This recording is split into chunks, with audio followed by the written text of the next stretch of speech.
लगातार लोगों के द्वारा सवाल पूछे जा रहे हैं और डेली लोगों के सवालों के जवाब दिए जा रहे हैं।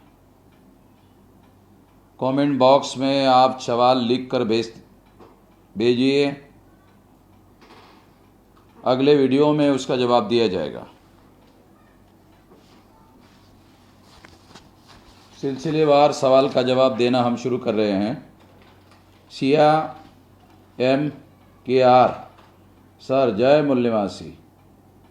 मैं मनोज कुमार सर, मुग़ल और मुस्लिम और मुसलमान में क्या अंतर है? मुग़ल रेस को कहा जाता है, यानी वंश को कहा जाता है, और मुसलमान उसको कहा जाता है जिसका कुरान पर ठोस यकीन है और विश्वास है। बहुत संक्षिप्त में ये जवाब है। दुर्गेश वूके इंडिजीनियस, जय मूल्यवासी सर। आदिवासी हिंदू नहीं है, आदिवासी स्वतंत्र ट्राइब है।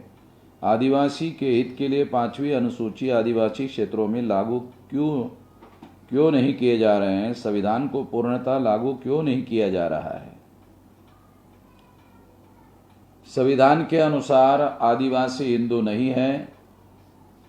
सुप्रीम कोर्ट में भी इस तरह का मामला गया था तो सुप्रीम कोर्ट ने भी ये फैसला दिया कि आदिवासी हिंदू नहीं है। आदिवासियों के अधिकारों की सुरक्षा करने के लिए 5वीं और 6ठी अनुसूची बाबा साहब अम्बेडकर के द्वारा बनाई गई थी, मगर आज़ादी मिलने के बाद और संविधान लागू होने के बाद जिस तरह से ब्राह्मणों ने कांग्रेस के द्वारा देश में एकाधिकार स्थापित किया, उसकी वजह से उन्होंने इस पर अमल नहीं किया। दूसरी बात यह है कि अनुसूचित जाति और जनजातियों के लिए, यानी शेड्यूल कास्ट और शेड्यूल ट्राइब के लिए, जो MP और MLA के लिए पॉलिटिकल रिजर्वेशन था, वो चूंकि जॉइंट इलेक्टोरेट के द्वारा जो पूना पैक्ट के माध्यम से गांधी ने ज़बरदस्ती उपवास करके ज़बरदस्ती हमारे ऊपर थोपा गया था, उसकी वजह से जो जॉइंट इलेक्टोरेट आज भी लागू है आर्टिकल 330 और 332 के तहत, ST OBC के लोगों को संसद में बोलने पर पाबंदी लगाई है और वो उतना ही बोलते हैं जितना बोलने के लिए उनको अलाउ किया जाता है।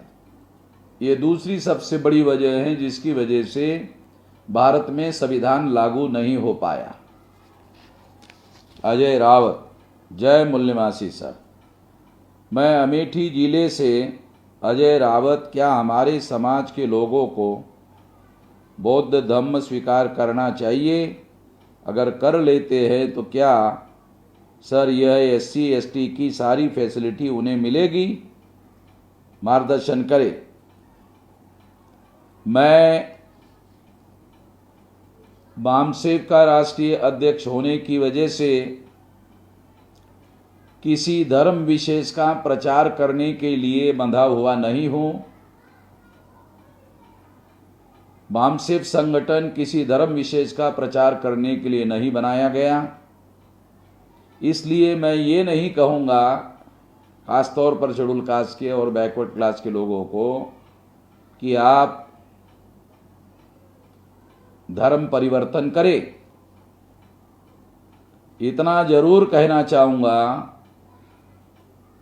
कि ब्राह्मण धर्म उनके पुरखों का धर्म नहीं है। ब्राह्मण धर्म का नाम ही आज हिंदू है और हिंदू का नाम ही ब्राह्मण धर्म है। इसलिए ब्राह्मणों की जिनको गुलामी करनी है वही लोग ब्राह्मण धर्म अर्थात हिंदू धर्म को चिपके रह सकते हैं। जो लोग आज़ाद होना चाहते हैं वो लोग आज़ादी के लिए जरूर संघर्ष करें।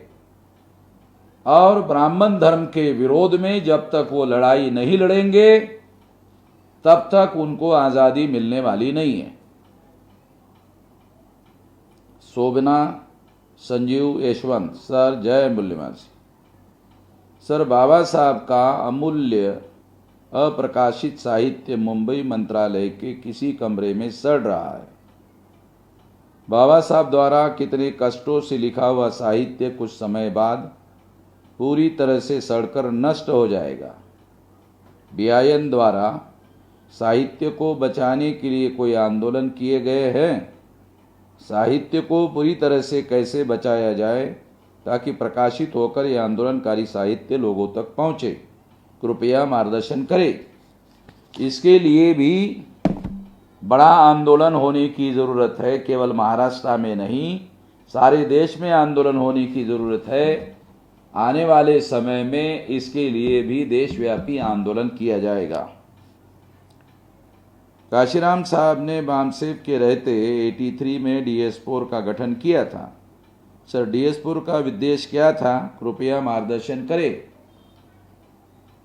काशीराम जी ने ऑपरेस इंडियन नाम के मैगजीन में लिखा था, it is an organization for agitation, यानी आंदोलन करने के लिए, संघर्ष करने के लिए ये संगठन बनाया गया था। क्योंकि DS4 का लंबा अर्थ ये था दलित शोषित समाज संघर्ष समिति।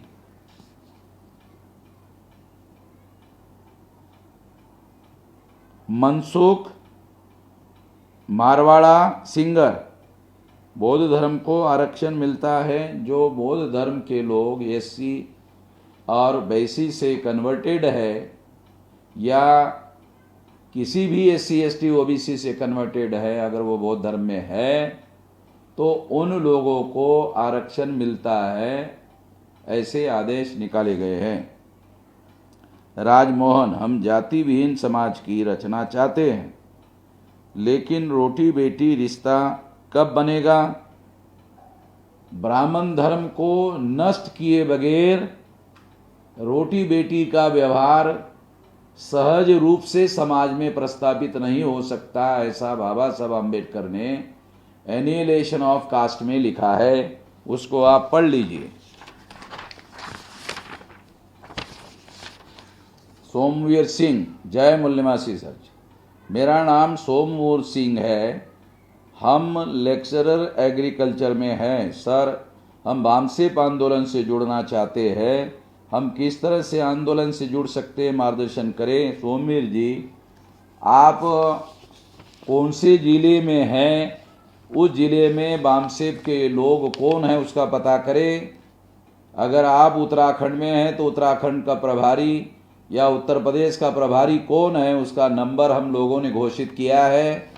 मैं डेली जो हमारे सवाल जवाब होते हैं उसमें ये नंबर घोषित करने के लिए हमारे लोगों को कह चुका हूँ और दोबारा उनको निर्देश दे रहा हूँ कि वो डेली टेलीफोन नंबर हमारे स्टेज के पूर्णकालीन प्रभारियों का लिखे ताकि लोगों को उनसे संपर्क करने का अवसर मिले। रमेश बरवा, जय मूल्यवासी सर। क्या बामसेब सरकारी कर्मचारियों का ही संगठन है? यदि हाँ तो बामसेब EVM का विरोध पूरी ईमानदारी से कैसे कर सकता है? क्योंकि भारत देश में तो चुनाव आयोग चुनाव में सरकारी अधिकारी और कर्मचारियों का ही उपयोग करता है और बीजेपी कोई भी कानूनी सरकारी अधिकारी के विरुद्ध नहीं बनाना चाहता, बल्कि जो कानून है उसे भी कमज़ोर कर दिया गया है। क्या आपको लगता है कि सरकारी अधिकारी या कर्मचारी कभी EVM के विरोध का समर्थन करेंगे? और बामसेब ने कभी सरकारी कार्य प्रणाली में पारदर्शिता संबंधित कार्य क्यों नहीं किया? मेरे मन में शंका उत्पन्न हो रही कि बीजेपी की तरह ही बामसेब भी सरकारी यंत्रणा की ही देन है, जिसे बाद में चुनाव लड़ाकर सरकारी कर्मचारी सत्ता हासिल कर लेंगे। कृपया मेरा मार्गदर्शन कीजिए। बामसेब के राष्ट्रीय अध्यक्ष के नाते मैंने EVM के विरोध में 2016 में केस सुप्रीम कोर्ट में दायर किया था। 24 अप्रैल 2017 में सुप्रीम कोर्ट ने EVM के विरोध में और पेपर टेल मशीन के समर्थन में मेरे फेवर में निर्णय दिया था, इसलिए एज एन ऑर्गेनाइजेशन हम इसका विरोध कर सकते हैं। परेश गलसर बोध, भारत देश आज़ाद नहीं हुआ और नहीं SC ST OBC, इसके कोई एविडेंस है आपके पास? दूसरा देश में हिंदू धर्म है ही नहीं, वह SC ST OBC पे थोपा गया है, उसका भी कोई एविडेंस है तो कृपया साबित करें, हम जानना चाहते हैं। परेश गलसर जी, यूट्यूब पर आज़ादी का आंदोलन नहीं था, ये SC ST OBC के गुलामी का और ब्राह्मणों के आज़ादी का आंदोलन था। ये मेरा 1.5 घंटा 2 घंटा 2.5 घंटा तक का लंबा स्पीच अवेलेबल है, आप विस्तार से सारा का सारा स्पीच सुन लीजिए तो आपको पूरी की पूरी जानकारी हो जाएगी। उन्नति वहाने, सर जय मूल्यवासी, मैं DD वहाने अमरावती। मेरा सवाल है कि वास्को द गामा इन्होंने भारत की खोज की, ऐसा स्कूल में पढ़ाया जाता है? अगर खोज की है तो खोज करने से पहले क्या भारत देश भारत नहीं था? इसके बारे में बताइए। तो एक होता है डिस्कवरी, डिस्कवरी का मतलब होता है जो है मगर लोगों को पता नहीं है। मान लो अमेरिका में रहने वाला जो या इंग्लैंड में रहने वाला वास्को द गामा, अगर उसको दुनिया में कोई भारत देश है अगर ये पता नहीं है तो उसको अंग्रेजी में डिस्कवर करना बोलते हैं। तो उन्होंने केवल डिस्कवर कहा है कि दुनिया में भारत था ही नहीं, ऐसा नहीं कहा है। ये आपका मिसअंडरस्टैंडिंग है, आप दूर कर लीजिए। दिनेश सिंह, जय मूल्यवासी सर, सरकारी कर्मचारियों का अलग अलग यूनियन काम करते आ रहे हैं, SC ST और OBC का अलग अलग यूनियन है, खासकर रेलवे में। क्या सर, क्या वामसे बहुजन यूनियन का एकीकरण करने का पहल कर रहा है? पूरी तरह से आप अपना इस संबंध में कोई आपके पास प्रस्ताव है तो भेजिए, उस दिशा में हम कोशिश करेंगे। राहुल कुमार चौधरी, सर जय मूल्यवासी, क्या लॉकडाउन से जो अर्थव्यवस्था घटेगी उसके परिणाम स्वरूप हवाला देकर नरेंद्र मोदी सरकार बिना चुनाव के ही निर्विवाद सत्ता में रह सकती है? As per the provision of the constitution ऐसा नहीं हो सकता, 2024 में बाकायदा चुनाव होगा। यादराम योगी, सर कोटा से छात्रों को लाया जा रहा है, क्या मजदूरों को नहीं पहुंचाया जा सकता है घर? निश्चित रूप से ये भेदभाव की बात है। अगर ऊंचे जाति के बच्चे कोटा में वहाँ ट्रेनिंग लेने के लिए जा रहे हैं, कोचिंग लेने के लिए जा रहे हैं, और उनके बच्चों के लिए अगर उत्तर प्रदेश की सरकार बसों का इंतज़ाम कर रही है तो उत्तर प्रदेश की सरकार को ही नहीं, सारे देश की राज्य सरकारों को और केंद्र सरकार को मिलकर जहाँ जहाँ भी मजदूर फंसे हुए हैं उनको वहाँ से निकालकर अपने अपने प्रदेश में जरूर भेजने का काम करना चाहिए। अन्यथा अगर ऐसा नहीं होता है तो ये निश्चित रूप से भेदभाव की बात है, और हम लोग भी इसके लिए कोई आंदोलन कैसे किया जा सकता है इसके बारे में विचार कर रहे हैं।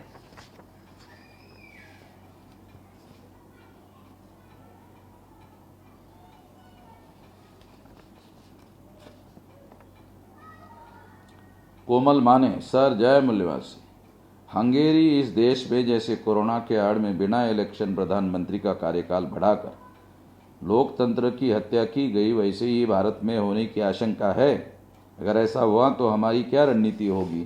देशव्यापी आंदोलन करेंगे और उसके लिए लगातार आंदोलन की तैयारी करने का काम जारी है।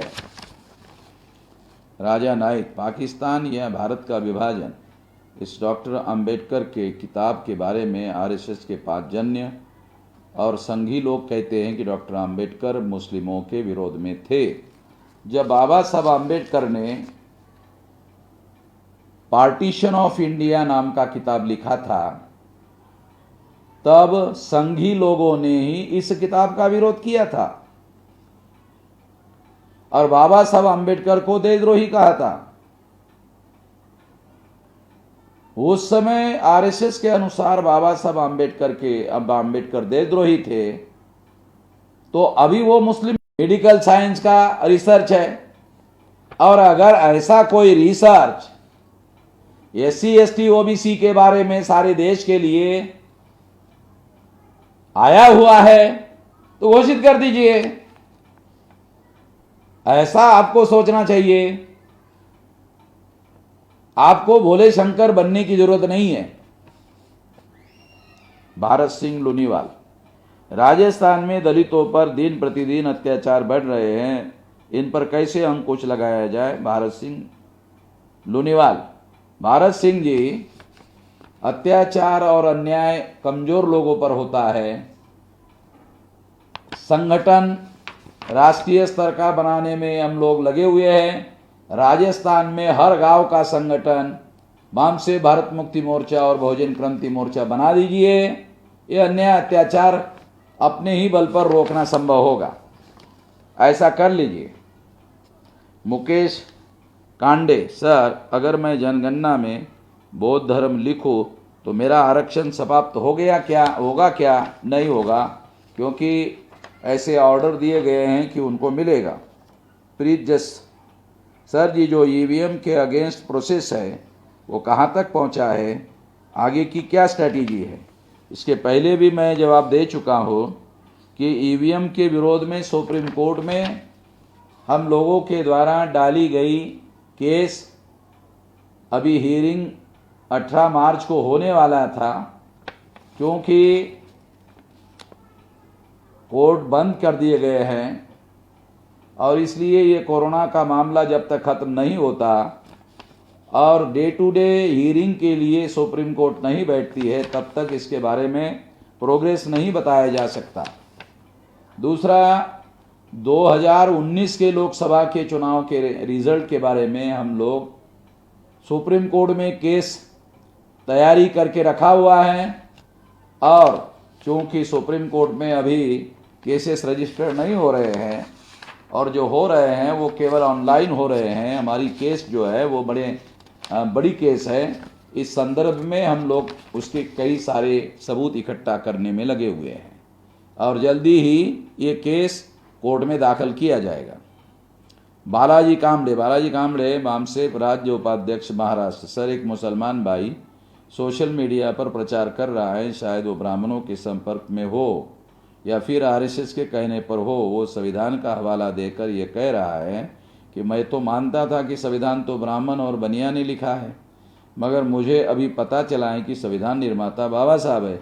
अगर संविधान बाबा साहब ने लिखा है तो बाबा साहब ने आर्टिकल 44, 48, 142, 338 एंड 341 के द्वारा मुसलमान और ईसाइयों के साथ भेदभाव क्यों किया गया? उसका कहना है कि आर्टिकल 338 और 341 ये आर्टिकल 40 और 15 के विरोध में लिखे गए हैं और वो ये भी कह रहे हैं कि सुप्रीम कोर्ट ने राम मंदिर के मामले में जो जजमेंट दिया है वो संविधान के आर्टिकल 142 के तहत दिए गए हैं, अधिकार का प्रयोग करके दिया है। उस वक्त तो बीजेपी थी नहीं। मुझे ऐसा लग रहा है कि ऐसे गुमराह करने वाले सवाल और जानकारी देकर ये मुसलमान भाई आम मुसलमान लोगों को बाबा साहब और संविधान के विरोध में खड़ा करने की कोशिश कर रहे हैं। तो मेरा सवाल है, क्या ऊपर निर्देशित संविधान में लिखे गए आर्टिकल ऐसा भेदभाव करते हैं? सबसे अहम बात यह है कि लिखे गए आर्टिकल भेदभाव करते हैं या नहीं है, ये मुद्दा या ये सवाल नहीं है। सवाल ये है कि बाबा साहब आम्बेडकर ने जब 25 नवंबर 1947 को या 48 को या 49 को जब संविधान सभा सुपुर्द करने के दौरान भाषण दिया था तो उस भाषण में उन्होंने ये कहा कि मैं बहुत सारी बातों से संविधान में लिखी हुई सहमत नहीं हूं, मगर ऐसी बहुत सारी बातों से जिससे मैं सहमत नहीं हूं, वो संविधान सभा ने बहुमत के द्वारा पास किए गए आर्टिकल है। ऐसा संविधान सभा में ही संविधान सुपुर्द करने के दौरान बाबा साहब आम्बेडकर ने रिकॉर्ड पर लिखा हुआ है, वाचन अवेलेबल है, पढ़ लिया जाए तो सारे सवालों के जवाब उसी में मिल जाते हैं। क्या इसे ऐसे देखा जाना चाहिए कि आरएसएस और विदेशी ब्राह्मण वामसिफ के आंदोलन को ताकतवर बनाने के लिए बड़ी संख्या में जो मुसलमान वामसिफ के साथ जुड़ रहे हैं उनको रोकने के लिए ऐसी साजिश कर रहे हैं? निश्चित रूप से ऐसा कर रहे हैं। इससे मुसलमानों को सावधान रहना चाहिए। और जो मुसलमान ऐसा कर रहे हैं वो दो प्रकार के मुसलमान हो सकते हैं। या तो मुसलमानों का जो संगठन आरएसएस ने बनाया, उस आरएसएस के संगठन में काम करने वाले मुसलमानों को आरएसएस ने इस काम पर लगाया गया होगा।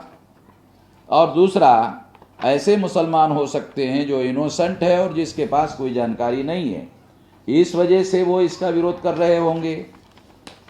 तीसरे प्रकार के भी मुसलमान हो सकते हैं, वो ये कि वो इसके बारे में हम लोगों से जानकारी चाहते होंगे। तो मैं लगातार इसके बारे में जानकारी देते रहने का कार्य कर रहा हूं। अनूप सिंह धाकड़, सर जी ओबीसी को पुनः पैक पार्टी लेवल पर कैसे लागू किया है, इसको विस्तार से बताएं। अमेरिका में 2 बार चुनाव होता है, उसको बोलते हैं प्राइमरी और फाइनल। तो अमेरिका में अगर राष्ट्रपति पद का चुनाव लड़ना है और सीनेट का चुनाव लड़ना है तो वो चुनाव लड़ने के लिए उनको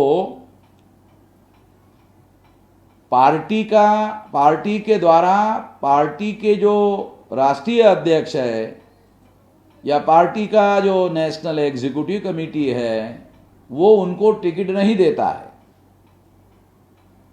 जो वोटर है उनको वोटर्स के पास जाना पड़ता है और वोटर में प्रोपेगेंडा करना पड़ता है।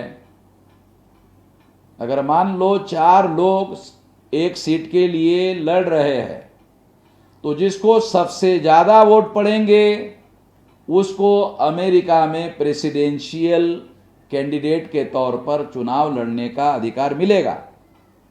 उसको जब ये अधिकार मिलता है तो दोबारा चुनाव होता है फाइनल का। इसलिए अमेरिका में प्रेसिडेंट का और सीनेट का प्राइमरी और फाइनल 2 बार चुनाव होता है। इंडिया में एक ही बार चुनाव होता है। और एक ही बार किसका चुनाव होता है? पार्टी का जो नेशनल प्रेसिडेंट है अगर वो ब्राह्मण है तो वो SC ST OBC माइनॉरिटी के कैंडिडेट को नॉमिनेट कर देता है। अब जिसको नॉमिनेट कर देता है वही आदमी चुनाव लड़ेगा। मान लो SC ST OBC और माइनॉरिटी का जो आदमी कांग्रेस बीजेपी में अपने लोगों की लड़ाई लड़ना चाहता है, ईमानदार है, उसको पार्टी के जो हेड है वो उनको टिकट नहीं देते हैं। जो गद्दारी करने वाला है, धोखाधड़ी करने वाला है, जो पार्लियामेंट में चुप रहने वाला है, हाजी हाजी करने वाला है, अपने ही लोगों के विरोध में कुत्तों की तरह भौंकने वाला है, तो उनको पार्टी के लेवल पर टिकट दिया जाता है और पार्टी उनको चुनकर लाती है। इसको कहते हैं पार्टी लेवल पर कैंडिडेट को नॉमिनेट करना। यही बात पूना पैक्ट में होती है। मगर पूना पैक्ट में कानूनन ऐसे होता है, ओबीसी के लिए कोई कानून नहीं है। इसलिए पार्टी के लोग पूना पैक्ट के सिद्धांत के आधार पर ओबीसी और माइनॉरिटी के लोगों के कैंडिडेट नॉमिनेट करते हैं। जिसको नॉमिनेट करते हैं वही चुनकर आता है। तो इसीलिए वो चुना हुआ प्रतिनिधि मानने के बजाय वो नॉमिनेटेड रिप्रेजेंटेटिव माना जाता है। और जो ब्राह्मणों के द्वारा नॉमिनेटेड होता है वो ब्राह्मणों के प्रति निष्ठावान होता है, समाज के प्रति निष्ठावान नहीं होता है। ये संकट है, इसको समझना जरूरी है। विपिन कुमार, सर जय भीम, आपके संगठन के साथ जुड़ने का क्या तरीका है? झारखंड के साहिबगंज जिले से हूँ। यहाँ पर ऑफिस कहाँ है, इसका हेड कौन है, उनका कोई कॉन्टेक्ट नंबर है? अगर आपके पास हो तो बताइए। ये जो सवाल जवाब चल रहा है, सवाल जवाब में प्रदेश के जो प्रभारी होल टाइमर हैं उन लोगों के नंबर घोषित किए जा रहे हैं और उन नंबर को आप ले लीजिए, उनसे कांटेक्ट करिए। और जो ये दिखाने वाले लोग हैं उन लोगों को भी निर्देश दिया जाता है कि हर बार वो नंबर, टेलीफोन नंबर घोषित किए जाए। अजीत भारती। माननीय वामन मेश्राम साहब, भारत में सफाई का कार्य करने वाला समुदाय 29 उपजातियों जैसे मेहतर, भंगी, हेला, डोम, डुमार, चोड़ा, चांडाल व अन्य नामों से जाने जाते हैं, जिनमें आपस में कोई समन्वय नहीं है तथा एक दूसरे को छोटा और बड़ा मानते हैं। सफाई कामगार समाज में फूले शव अम्बेडकर विचारधारा की जागृति लाने के लिए क्या 29 उपजातियों में बांटे हुए लोगों को जगाने के लिए एक नाम की पहचान दिया जा सकता है? यदि एक नाम की पहचान दिया जा सकता है तो वह कौन सा नाम है? नाम की पहचान दी जा सकती है तो अन्य कौन सा रास्ता है जिससे इस समाज को संगठित रूप से जगाने और जोड़ने का कार्य हो सकता है? कृपया बताएं। जय भीम, जय मूल निवासी। अजीत भारती, सामाजिक कार्यकर्ता, सिंगरौली, मध्य प्रदेश। हम लोगों ने, बाबा साहब आम्बेडकर ने इन सभी लोगों को शेड्यूल कास्ट अंग्रेजी में संविधान का नाम दिया है, तो इनको ज़्यादा से ज़्यादा एक्सट्रीम बैकवर्ड शेड्यूल कास्ट कहा जा सकता है। एक्सट्रीम का मतलब है अत्यंत पिछड़ी अनुसूचित जातियां, अत्यंत एक्सट्रीम बैकवर्ड शेड्यूल कास्ट, इस नाम से इनको कहा जा सकता है।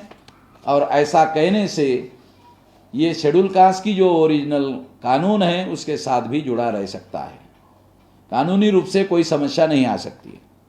बैजनाथ मौर्य। जय मूल निवासी सर, मैं बैजनाथ मौर्य, लखीमपुर खीरी, उत्तर प्रदेश। सर, मेरा सवाल है, सेक्युलरिज्म शब्द और वामपंथी शब्द के बारे में हम जानना चाहते हैं। ये आरएसएस वाले इस शब्द का बड़ा प्रयोग करते हैं हम मूल निवासियों पर, इसके बारे में सर मार्गदर्शन करें।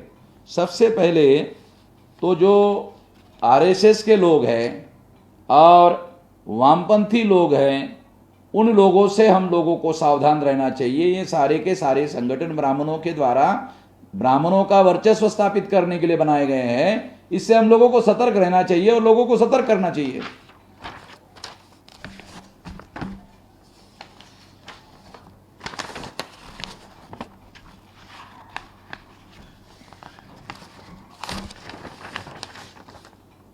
दिलीप कुमार कोरा। सर, जय भीम, जय मूल निवासी, जय Bharat. Sir, why you do not establish a chain education system like RSS?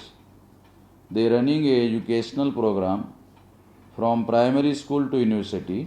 They running this educational program under the banner of Saraswati Shishu Mandir, Adivasi community, teached under the banner of Vanvasi Kalyan Ashram. I request you to kindly guide Mulnivasi students from the capturing of RSS. आप अपना detail प्रस्ताव सचिवालय को भेजिए, उसके बाद आपके प्रस्ताव पर विचार करेंगे। रईस इनामदार। जय मूल निवासी सर, 30 साल पहले बस स्टैंड के अंदर बड़े अक्षरों में बहुजन सुखाय बहुजन हिताय ऐसा लिखा होता था, अभी क्यों नहीं है? अभी नहीं है, इसके बारे में जो स्टेट ट्रांसपोर्ट डिपार्टमेंट के जो लोग हैं उनको पूछा जाना चाहिए कि वो उन्होंने लिखना क्यों बंद कर दिया।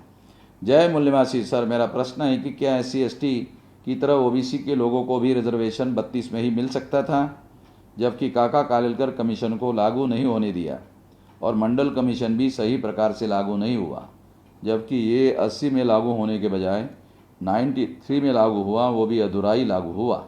OBC के लोगों के लिए क्या किया जाए ताकि इनको भी पॉपुलेशन के अनुपात में रिजर्वेशन मिले? 1932 में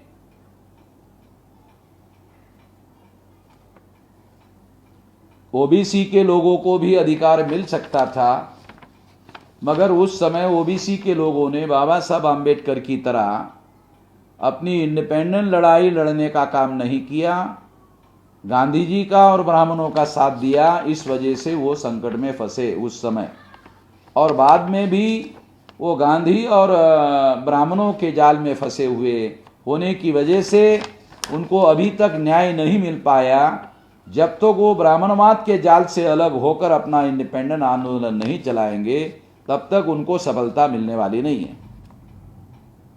तब तक उनको संख्या के अनुपात में रिजर्वेशन नहीं मिलेगा। अगर ऐसा होता है तो रिजर्वेशन मिल सकता है। इसके लिए आने वाले समय में हम लड़ाई लड़ेंगे।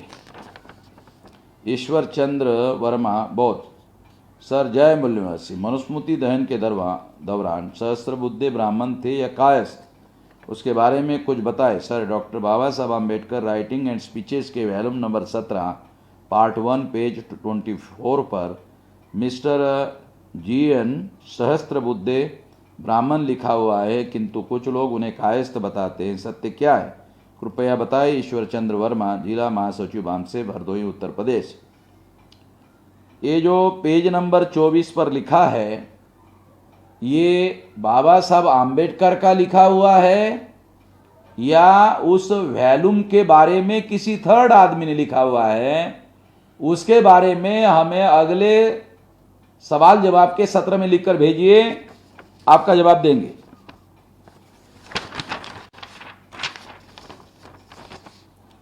जय मूल्यवासी। Sir S Baviskar. मेरा नाम श्याम बाविस्कर, सूरत गुजरात। बुद्धा के संघ में ब्राह्मणों के घुसपैठ के वजह से बुद्धिज़्म 4 भागों में डिवाइड हुआ था। तो 4 भागों में से बाबा साहब कौन से भाग को रेफर करते थे, या इन चारों भागों में से रियल बुद्धिज़्म कौन सा है? प्लीज़ मार्गदर्शन करें। बुद्धिज़्म को 4 हिस्सों में ब्राह्मणों ने बांटा, हीनयान, महायान, वज्रयान, तंत्रयान। तो बाबा साहब आम्बेडकर ने बाबा साहब आम्बेडकर ने बुद्धा के जो ओरिजिनल वचन हैं, उन ओरिजिनल वचनों के अंदर जो बुद्धिज़्म मिलता है उसको उन्होंने स्वीकार करने का निर्णय किया, और इसका डॉक्यूमेंटेशन बुद्धा एंड इस धम्मा में करके रखा हुआ है, उसे आप पढ़ लीजिए। आफ्ताब सिद्दीकी। जय मूल्यवासी। सर मेरा नाम आफ्ताब सिद्दीकी है। सर हम बामसेप आंदोलन से जुड़ना चाहते हैं, हम किस तरह से आंदोलन से जुड़ सकते हैं? मार्गदर्शन करें। आप जिस स्टेट में हैं उस स्टेट के स्टेट प्रभारी होंगे, उनका टेलीफोन नंबर हम लोग घोषित कर रहे हैं। उस टेलीफोन पर संपर्क करिए, और उस टेलीफोन पर संपर्क करके जिस जिले में आप रहने वाले हैं उस जिले के लोगों का एड्रेस, टेलीफोन नंबर लीजिए, उनसे संपर्क करिए। इस तरह से आप जुड़ सकते हैं। ये उपाय है। जितने सवाल पूछे गए थे सारे सवालों के जवाब दिए जा चुके हैं। कमेंट बॉक्स में इसी तरह से आप लगातार सवाल पूछते जाइए, आपके जवाब लगातार देते रहेंगे। कम से कम ये कार्यक्रम 3 मई तक ज़रूर चलता रहेगा। अगर लॉकडाउन आगे भी चलता रहा तो ये कार्यक्रम आगे भी चलता रहेगा। धन्यवाद।